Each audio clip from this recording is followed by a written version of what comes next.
Yuri ने अनजाने में रेवेन के पति को अपनी सेक्रेटरी के साथ संबंध बनाते हुए पकड़ लिया। सेक्रेटरी रेवेन से बस एक मंजिल ऊपर रहती थी।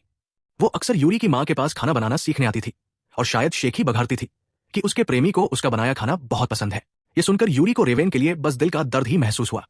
कुछ सोचने के बाद उसने रेवेन को सब कुछ बताने का फैसला किया, यहां तक कि उसे सेक्रेटरी के घर का पता भी दे दिया। रेवेन सीधे सेक्रेटरी के अपार्टमेंट में गई। वहां उसने लिफ्ट में अपने पति और सेक्रेटरी को साथ देखा। जिस तरह से वे एक दूसरे के साथ एक प्रेमी जोड़े की तरह अंतरंग व्यवहार कर रहे थे, वो रेवेन के लिए बर्दाश्त से बाहर था। वो अपनी कार में ही फूट फूट कर रोने लगी। साथ ही वो उनके संबंध के ठोस सबूत इकट्ठा करने में कामयाब रही। इससे उसे तलाक के लिए अर्जी देने का एकदम सही मौका मिल गया। रेवेन ने सबूत इकट्ठा करने के बाद तुरंत अपनी भरोसेमंद सहायक यूरी से संपर्क किया और उससे तलाक के वकील के रूप में काम करने का अनुरोध किया। सेक्रेटरी को अदालत का सम्मन मिलने में ज्यादा समय नहीं लगा। रातों रात रेवेन के कदमों की आहट से वो ऑफिस की गपशप का केंद्र बन गई। सेक्रेटरी ने अपराधबोध से अपना सिर झुका लिया। दूसरी ओर रेवेन ने खुद को प्रभावशाली व्यक्तित्व के साथ प्रस्तुत किया। उसका आभा मंडल तीक्ष्ण था, उसकी गरिमा अडिग थी।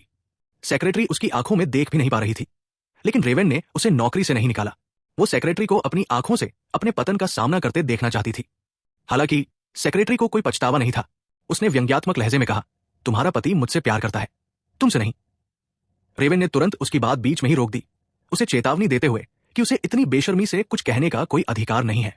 इस बीच रेवेन के पति को भी अदालत का सम्मन मिल गया। उसने रेवेन को ठंडे स्वर में पुकारा, मैं अब तुम्हें बर्दाश्त नहीं कर सकता। तुम्हें तलाक देना मेरा अब तक का सबसे अच्छा फैसला है। रेवेन ने खुद को संभालते हुए कहा, अब से सीधे मेरे वकील से संपर्क करो, मुझे फिर कभी फोन मत करना।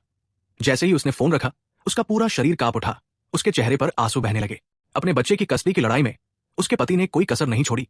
उसने सबसे अच्छे तलाक के वकीलों में से एक को नियुक्त किया जो पैसे से खरीदे जा सकते थे। लेकिन जब वकील ने प्रेम संबंध के सबूत देखे तो उसने निजी समझौते की सलाह दी। सेक्रेटरी तुरंत मान गई, क्योंकि उसे किसी और के बच्चे की परवरिश में कोई दिलचस्पी नहीं थी। लेकिन रेवेन ने पहले ही मन बना लिया था, वो अपने पति को कभी भी बच्चा नहीं लेने देगी, न ही उसे एक पैसा लेकर जाने देगी।